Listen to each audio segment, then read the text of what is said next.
여러분 고린도전서 10장 32절 한번 찾아보겠습니다. 올바로 나누는 게 중요하다고 말씀을 드렸는데 시대도 나눠지지만 대상도 나눠져요.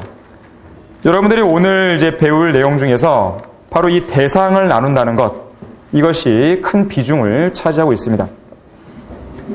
10장 32절 보시면 유대인에게나 이방인에게나 하나님의 교회에게나 아무도 거칠은 자 되지 말라 그랬어요. 기본적으로 세 대상이 있어요. 첫 번째로 유대인이죠. 유대인. 아브라함의 후손들입니다. 물리적인 백성들이에요. 육체적인 백성들. 두 번째는 이방인. 이스라엘을 제외한 모든 민족들은 다 이방인으로 포함이 되죠. 그리고 중요한 교회가 있죠. 교회. 교회는 어떤 존재냐면 유대인 가운데서도 예수님을 믿고 구원받았다. 그럼 교회로 들어오는 것이고, 이방인 중에서 예수님 믿고 구원받았다. 그러면 교회로 들어오는 것이에요. 교회는 독특한 백성으로 분류가 되는 것입니다. 이 세 대상이 있어요. 무슨 말이냐면 하나님의 말씀을 우리가 공부하다 보면 어떤 말씀은 유대인에게 해당되는 말씀이 있는 것이고, 어떤 말씀은 이방인, 어떤 말씀은 교회에게 해당하는 말씀이 있다는 거예요. 이게 말하고자 하는 핵심입니다. 그래서 아까 모순처럼 보이는 그 구절들이 사실은 대상을 잘못 선정했기 때문에 모순처럼 보이는 거예요. 우리는 지금 어느 시대에 살고 있어요? 교회 시대에 살고 있어요. 교회 시대에 살고 있다 보니까 사람들이 어떠한 성향이 있냐면 모든 것들을 교회 시대의 관점으로 다 생각하려고 해요. 그래서 구약 창세기 1장부터 계시록 22장까지를 모두 다 교회 안으로 다 끄집어 들어오는 것이에요. 그러다 보니까 모순처럼 보이는 구절들이 보인다는 것이죠. 자, 기본적으로 이런 것들이 나와야 됩니다. 전체적으로 본다면. 그런데 특별히 마태복음에서 여러분들이 반드시 나누고 시작해야 될 진리들이 있어요. 첫 번째는 뭐였어요? 유대인의 왕으로 오신 예수님이라 했어요. 유대인적인 관점이 계속 등장하는 거예요. 그래서 예수님께서는 할례의 일꾼으로서 주로 유대인들을 위해 사역하셨죠. 예수님이 이방인을 위해 사역했나요? 아니잖아요. 또 마태복음 1장 21절에 보게 되면 예수란 이름의 뜻이 나오는데 자기 백성을 죄들에서 구원할 자라 했어요. 자기 백성이 누구예요? 유대인이에요. 이스라엘입니다. 이방인, 교회가 아니에요.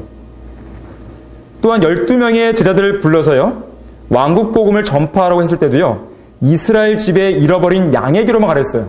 그게 누구예요? 유대인들이에요. 이방인에게 가라만 안 했어요. 이방인들의 길로도 가지 말라 그랬어요. 만약에 마태복음 10장에서 주어졌던 그 복음이 우리를 위한 복음이었다면 당연히 우리에게도 전해야 될 거 아니겠어요? 이방인들에게도. 근데 그 말이 없단 말이에요. 그 말이 왜 그런 거예요? 유대인들에게 한 얘기들이에요. 투로와 시돈 지방에 한 카나안 이방 여인이 마귀 들린 딸을 고쳐달라고 강구했어요. 그때 예수님이 거절했죠. 처음에. 자녀들의 빵을 개들에게 던져주는 게 옳지 않다고 해서 거절해버렸습니다. 자녀들이 누구예요? 유대인입니다. 유대인에게 줄 빵을 너 같은 이방인 개에게 줄 게 없다는 것이에요. 인간적으로 보면 상당히 너무 매몰차잖아요. 근데 그렇게 하신 이유가 있단 말이에요. 아직은 유대인을 중심으로 한 사역이 펼쳐져 있기 때문이에요. 지금은. 아직은 유대인들이 왕국을 거부한 게 아니기 때문에 그런 거예요. 그 이유를 아시겠죠? 하지만 십자가 사건 이후로는요, 경륜의 중심이 교회로 넘어가고 미리 아셨겠죠. 그래서 마태복음을 보게 되면 교회에 관한 내용들을 직간접적으로 암시하는 내용들이 나와요.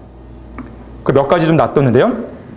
유대인들이 왕을 거부하는 모습이 11장, 12장을 기점으로 변화가 일어나고 했어요. 그래서 마태복음 16장에 보게 되면 예수님의 죽으심과 부활을 언급하는 문맥이 나오는데요. 한번 찾아보겠습니다. 마태복음 16장 21절 보세요. 여기서 교회에 대한 언급이 처음으로 나오게 됩니다. 마태복음 16장 21절을 보게 되면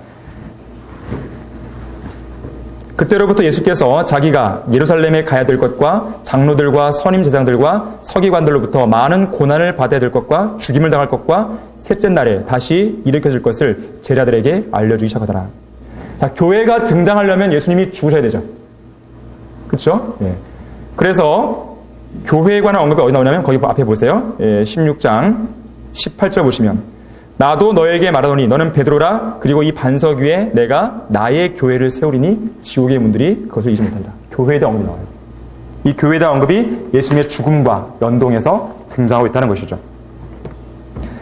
또 2번 보시게 되면 신약교회의 여러 가지 중요한 위치나 교회의 징계에 관한 규례를 쓸 수 있는 구절들이 나온다는 것이고요. 특히나 마태복음 28장 19절, 20절. 이게 맨 마지막 구절이잖아요. 예수님이 죽으시고 부활하신 이후에 지상 명령이 주어져요. 모든 민족들에게 가래요. 모든 민족들.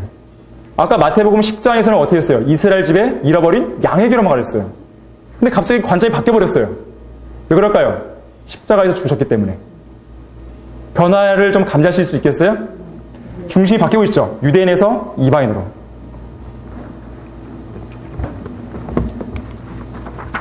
또 하나의 차이를 보셔야 되는데 율법과 은혜가 다르다는 것이에요.